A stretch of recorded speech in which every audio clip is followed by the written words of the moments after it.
കേവലം നാവ് കൊണ്ടുള്ള പറച്ചിൽ കൊണ്ട് ഉപകാരമില്ല.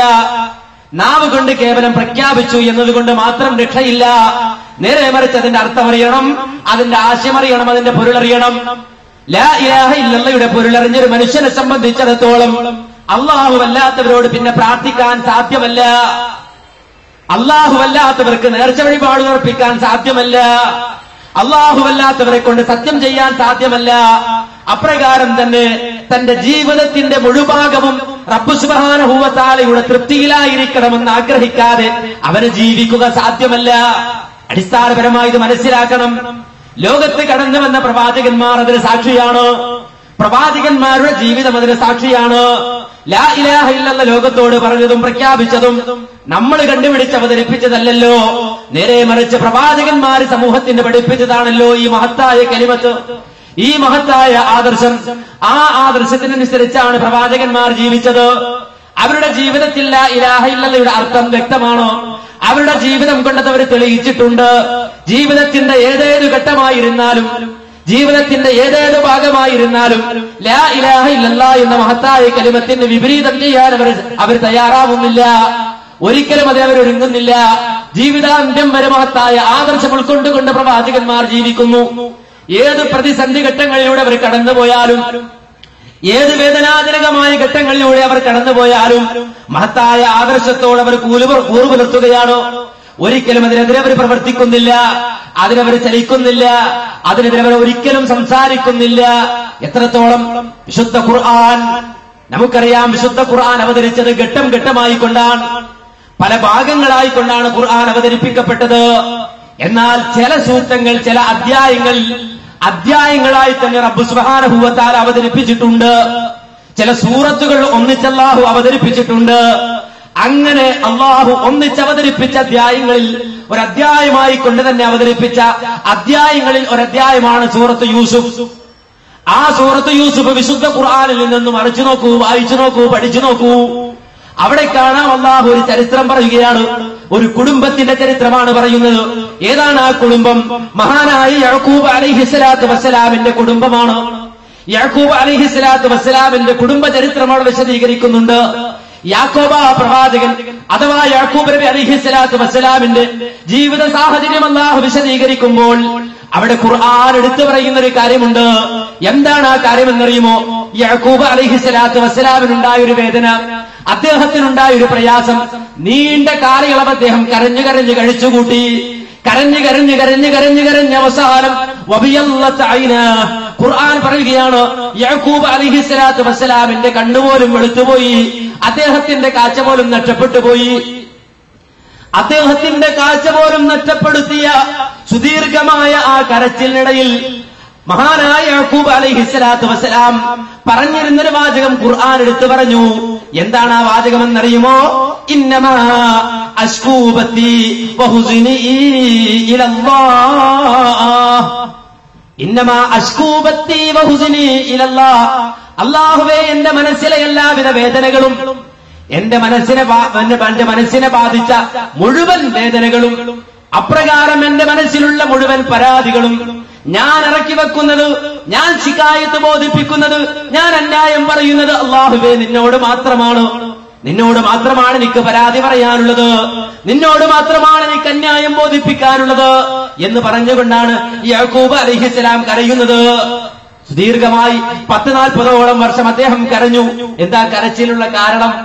എന്തുകൊണ്ടാണ് യാക്കൂബ് നബി കരഞ്ഞത്? ചരിത്രം വ്യക്തമാണ്. വിശുദ്ധ ഖുർആൻ തന്നെ അത് പഠിപ്പിച്ചു തരുന്നു.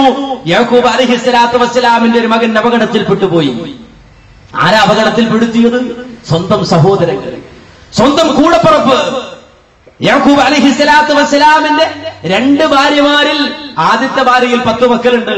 രണ്ടാമത്തെ ഭാര്യയിലുണ്ടായ 2 മക്കളിൽ ഒരാളാണ് മഹാനായ യൂസുഫ് നബി അലൈഹിസ്സലാത്തു വസ്സലാം. കുട്ടിയായിരുന്നപ്പോ യൂസുഫ് നബി ഒരു സ്വപ്നം കണ്ടു. ഭാവിയിൽ തനിക്ക് പ്രവാചകത്വം ലഭിക്കാൻ പോകുന്നു എന്ന സൂചനയുമായി യൂസുഫ് നബി അലൈഹിസ്സലാം കണ്ട സ്വപ്നത്തിന്റെ വ്യാഖ്യാനം അള്ളാഹുവിന്റെ പ്രവാചകനായ സ്വപ്ന വ്യാഖ്യാനം അറിയുന്ന യാക്കൂബ് അലൈഹിസ്സലാം മനസ്സിലാക്കി. അതുകൊണ്ട് തന്നെ യൂസുഫ് അലൈഹിസ്സലാത്തു വസ്സലാമിനോട് ഇതര മക്കളെക്കാൾ ഒരൽപ്പം സ്നേഹം കൂടുതൽ യാക്കൂബ് നബി കാണിച്ചു. മറ്റു മക്കൾക്ക് അത് ഇഷ്ടപ്പെട്ടില്ല, അതവർക്ക് രസിച്ചില്ല. അവർ യോഗം കൂടി എന്ന് ഖുർആൻ പറയാം. അങ്ങനെയാണല്ലോ. സ്വന്തം സഹോദരങ്ങൾക്കെതിരെ വാളോങ്ങാൻ യോഗം കൂടുന്ന ആളുകൾ നമ്മുടെ കൂട്ടത്തിലുണ്ട്. സ്വന്തം സഹോദരന്റെ തലയെറുക്കാൻ യോഗം കൂടുന്നവർ നമ്മുടെ കൂട്ടത്തിലുണ്ട്. സ്വന്തം സഹോദരന് അപായമുണ്ടാക്കാൻ യോഗം കൂടുന്നവർ നമ്മുടെ കൂട്ടത്തിലുണ്ട്. പണ്ടുണ്ടായിട്ടുണ്ട്. മഹാനായ യൂസുഫ് നബി അലൈഹിസ്സലാത്തു വസ്സലാമിനെതിരിൽ ആദ്യ ഭാര്യയുള്ള 10 മക്കൾ യോഗം കൂടിയിട്ട് പറഞ്ഞു, അഹബ്ബു ഇലാ അബീന വനഹ്നു ഉസ്ബ. നമ്മൾ ശക്തന്മാർ 10 പേരുണ്ടായിട്ട് നമ്മളെക്കാൾ നമ്മുടെ ഉപ്പക്ക് സ്നേഹം യൂസുഫിനോടാണ്. അതുകൊണ്ട് ഉഖ്തുലു യൂസുഫ്, യൂസുഫിനെ നിങ്ങൾ കൊന്നുകളാം, യൂസുഫിനെ നമുക്ക് കൊല്ലാം. അവര് യോഗം കൂടി. ചിലര് പറഞ്ഞു, വേണ്ട, നമ്മുടെ സഹോദരനാണ് അവൻ, നമ്മുടെ രക്തത്തിൽ, നമ്മുടെ രക്തം തന്നെയാണ് അവന്റെയും രക്തം, നമ്മുടെ ബാപ്പ തന്നെയാണ് അവന്റെയും ബാപ്പ, അതുകൊണ്ട് കൊല്ലണ്ട, തൽക്കാലം ബാപ്പയിൽ നിന്ന് അകറ്റിയാൽ മതിയല്ലോ. ആയതിനാൽ നമുക്കവരെ കൊണ്ടുപോയി വല്ല പൊട്ടക്കിണറ്റിലും വലിച്ചെറിയാം, വല്ല പൊട്ടക്കിണറ്റിലും കൊണ്ടുപോയി ഉപേക്ഷിക്കാം. അങ്ങനെ അവര് സംഘം ചേർന്നു, കൂടിയാലോചിച്ചു, അവസാനം അത് തീരുമാനിച്ചു. യാക്കൂബ് അലൈഹിസ്സലാം ഇതൊന്നും അറിയുന്നില്ല, ബാപ്പ അറിയുന്നില്ല. പിറ്റേന്ന് അന്ന് തന്നെ യോഗം കൂടി, അന്ന് തന്നെ മക്കൾ വന്നു, ബാപ്പയുടെ അടുക്കലേക്ക് ഓടി വന്നു. ഖുർആൻ ആ രംഗം സൂറത്ത് യൂസുഫിൽ വിശദീകരിച്ചിട്ടുണ്ട്. എന്നിട്ട് ബാപ്പയുടെ അടുക്കലേക്ക് ആ 10 മക്കൾ വന്ന് നിരന്നിട്ട് പറഞ്ഞു, യാ അബാന മാലക ലാ തഅമന്നാ ലാ യൂസുഫ് വഇന്നാ ലഹു ലനാസിഹൂൻ അർസിൽഹു മഅനാ ഗദാ യർതഉ വയല്ലബ് വഇന്നാ ലഹു ലഹാഫിളൂൻ. ഓ ഉപ്പാ, മാലക, താങ്കൾക്ക് എന്ത് പറ്റി? ലാ തഅമന്നാ അലാ യൂസുഫ്, എന്തേ യൂസുഫിന്റെ കാര്യത്തിൽ ഞങ്ങളെ വിശ്വാസമില്ലാത്തതുപോലെ അങ്ങ് പ്രവർത്തിക്കുന്നത്? ഞങ്ങൾ കളിക്കാൻ പോകുമ്പോ യൂസുഫ് ഞങ്ങളോടൊപ്പമില്ല, ആടിനെ മേയ്ക്കാൻ പോകുമ്പോൾ യൂസുഫ് ഞങ്ങളോടൊപ്പമില്ല, എപ്പോഴും നിങ്ങളും യൂസുഫും ഒരുമിച്ച്. എന്തേ ഞങ്ങളുടെ കാര്യത്തിൽ, യൂസുഫിന്റെ കാര്യത്തിൽ ഞങ്ങളെ വിശ്വാസമില്ലാത്തതുപോലെ ഉപ്പാങ്ങൾ പെരുമാറുന്നത്? വഇന്നാ ലഹു ലനാസിഹൂൻ, ഞങ്ങളാകട്ടെ അവനോട് നല്ല ഗുണകാംക്ഷയുള്ളവരാണ്.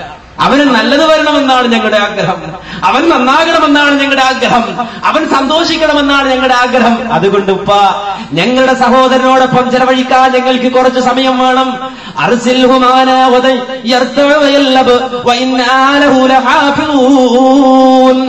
നാളെ ഞങ്ങൾ ആടിനെ മേയ്ക്കാൻ പോകുമ്പോൾ ഉപ്പ, ഞങ്ങളോടൊപ്പം ഞങ്ങളുടെ സഹോദരനെ കൂടി വിട്ടുതരൂ. അവൻ വരട്ടെ, യർത്തഴവയെല്ലാം അവൻ ഉല്ലസിക്കട്ടെ, ആനന്ദിക്കട്ടെ, അവൻ ആഹ്ലാദിക്കട്ടെ. നാളെ ഞങ്ങൾ ആടിനെ വെക്കാൻ പോകുമ്പോ ഞങ്ങളുടെ സഹോദരനെ കൂടി വിട്ടുതരൂ ഉപ്പ, ഞങ്ങൾ നോക്കിക്കൊള്ളാം, ഞങ്ങൾ സംരക്ഷിച്ചുകൊള്ളാം. ആ സമയത്ത് യാക്കൂബ് നബി അലൈഹിസ്സലാം പറഞ്ഞു നോക്കി, പൊന്നാര മക്കളെ, നിങ്ങളുടെ കൂടെ എന്റെ മകനെ വിട്ടുതരുന്നതിൽ പ്രയാസമുണ്ട്. കാര്യം ഒന്ന്, നിങ്ങൾ പോകുന്ന വഴി ദുർഘടം പിടിച്ച വഴിയാണ്, ചെന്നായിക്കളുള്ള വഴിയാണ്. ലൈൻ അക്കലഹുത്തി, അവനെ വല്ല ചെന്നായും പിടിച്ചിട്ടുണ്ടാവും, കുട്ടിയാണ്, നിങ്ങൾക്ക് എപ്പോഴും ശ്രദ്ധിക്കാൻ കഴിഞ്ഞണമെന്നില്ല. യാക്കൂബ് നബി പറഞ്ഞു നോക്കി. അപ്പൊ 10 മക്കൾ തിരിച്ചു വാപ്പയോട് ചോദിക്കാണ്. യാക്കൂബ് നബി ചോദിക്കല്ല, ലൈൻ അക്കലഹുത്തി വനഹ്നു ഉസ്ബ വഇന്നാ ഇദല്ല ഖാസിറൂൻ. ഉപ്പ, ഞങ്ങൾ 10 പേരുള്ളപ്പോ, ഞങ്ങൾ ശക്തന്മാരുള്ളപ്പോ അവനെ ചെന്നായി പിടിക്കുകയോ ഞങ്ങൾ ശക്തന്മാരല്ലേ പിതാവേ, അങ്ങനെ അവനെ ചെന്നായി പിടിച്ചാൽ ഞങ്ങൾക്ക് നാണക്കേടല്ലേ ഉപ്പ. അതുകൊണ്ട് നിങ്ങൾ വിഷമിക്കണ്ട, നിങ്ങൾ പ്രയാസപ്പെടണ്ട, അവരെ ഞങ്ങളോടൊപ്പം വിട്ടുതരൂ. ഇതാണ് മക്കളുടെ ആവശ്യം. മക്കൾ പറയുന്നത് അവസാനം ഇത്രയും ശക്തമായി ഉറപ്പോടെ മക്കൾ പറഞ്ഞപ്പോ അള്ളാഹുവിന്റെ പ്രവാചകൻ